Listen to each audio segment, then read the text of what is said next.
সৃষ্টিকর্তাকে বোকা বানানোর চেষ্টা করলে ঠিক কী ঘটে? আল্লাহর সরাসরি দেয়া নির্দেশনা বদলে ফেলা এক চরম অহংকার। এই কাজটির মাধ্যমেই মানুষ স্রষ্টার সত্যের বিরুদ্ধে সরাসরি যুদ্ধে লিপ্ত হয়। ক্ষমার আবেদনের জায়গায় মানুষের এই মনগড়া শব্দ বসানো এক আধ্যাত্মিক শূন্যতা তৈরি করে। এই শূন্যতাতেই নেমে আসে অবধারিত ঐশী বিচার। ঐশী নির্দেশের সাথে এই ধরনের জালিয়াতি একটি সাধারণ আনুগত্যের পরীক্ষাকে অনিবার্য শাস্তির দিকে ঠেলে দেয়। আল্লাহস ক্রিয়েশন সিরিজের নতুন পর্বে আপনাদের স্বাগত। আগের আয়াতগুলোর ধারাবাহিকতায় আজও আমরা কোরআনের যৌক্তিক অলৌকিকতা খোঁজার এই যাত্রায় সাথে থাকব। পূর্ববর্তী আয়াতে আল্লাহ ক্ষমার কথা বললেও ৫৯ নম্বর আয়াতটি দেখায় সেই অন্ধকার মনস্তত্ত্ব, যারা ঐশী সত্য নিয়ে তামাশা করাকে বেছে নিয়েছিল। আল্লাহ বলছেন, অতপর জালেমরা তাদের যা বলা হয়েছিল তার পরিবর্তে অন্য কথা বলে দিল। এই আয়াতের বিশ্লেষণ দেখায় কেন পরম সত্যের একটি শব্দও পরিবর্তন করাকে বড় জুলুম হিসেবে গণ্য করা হয়েছে। সহিহ হাদিস থেকে আমরা এর ঐতিহাসিক প্রেক্ষাপট জানতে পারি। তাদের বলা হয়েছিল বিনয়ের সাথে হিত্তাতুন বা ক্ষমা চাই বলতে। এর বদলে তারা উপহাস করে নিতম্বে ভর দিয়ে হামাগুড়ি দিয়ে প্রবেশ করল এবং বলল, হাব্বাতুন ফি সাইরাহ বা জবের মধ্যে একটি দানা।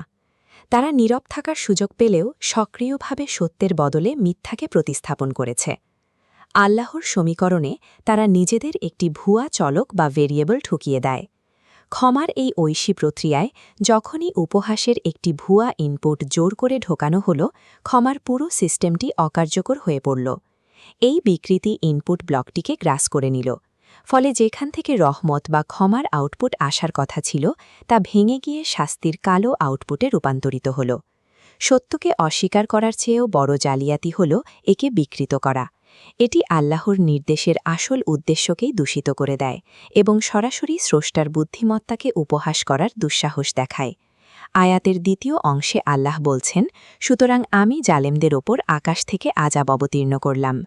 এখানে জালেম শব্দটি তাদের চিহ্নিত করে যারা পরম সত্যের বিরুদ্ধে গিয়ে চরম অবিচার করেছে। আয়াতের শেষ অংশ বিমা কানু ইয়াফসুকুন বুঝিয়ে দেয় যে এই আসমানি আযাব কোনো আকস্মিক ভুল নয়, এটি ছিল তাদের ক্রমাগত এবং বেপরোয়া অবাধ্যতার যৌক্তিক পরিণতি। তাদের এই চরম মানসিক ঔদ্ধত্যের সরাসরি আসমানি প্রতিক্রিয়া হিসেবেই কোনোরকম সতর্কবার্তা ছাড়াই আকাশ থেকে এই ধ্বংসাত্মক আযাব প্রবল বেগে নেমে আসে। এখানে ডিভাইন ল বা ঐশী আইন মহাকাশ বিজ্ঞানের মতোই কাজ করে। আপনি যদি ক্ষমার ইনপুট পরিবর্তন করে অহংকার বসিয়ে দেন, সমীকরণটি যৌক্তিকভাবেই শাস্তির আউটপুট বের করে আনবে।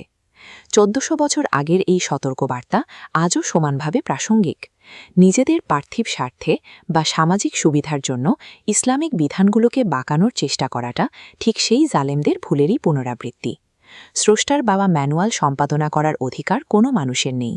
সমাজের ট্রেন্ড বা মানুষের পছন্দ অপছন্দের ওপর ভিত্তি করে পরম সত্যের কোনো পরিবর্তন ঘটে না। আল্লাহর শব্দ অটল। যুগের পর যুগ ধরে মানুষের বহু বিকৃতির চেষ্টার পরও মূল সত্য তার নিজস্ব গাম্ভীর্য নিয়ে টিকে আছে। কোরআনের এই অসাধারণ যৌক্তিক সৌন্দর্যগুলো আরও গভীরে বুঝতে চ্যানেলটি সাবস্ক্রাইব করুন। আগামী আয়াতগুলোর বিশ্লেষণে আমাদের সাথে থাকুন। প্রকৃত সফলতা স্রষ্টার কথাকে নিজের ইচ্ছা মতো সাজানোর মাঝে নেই, বরং